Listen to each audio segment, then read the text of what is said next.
baasaatii galmaan dhugaa jedhanii baageenyaa hidhaachuu qopheessaa nuun jedhanii galmeewwan keenya nu tarree turree dhiigaan tattaarree galmaan ga'uudhaaf immoo gatii lubbuu gaafatamne bakkatti kumnerraa akkatti kuftannaa manne faanaadhaan hordofaa osoo yeroo hin dhaabanne.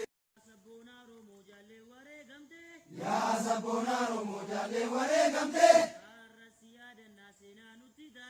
har'as yaadannaa seenaa nutti taate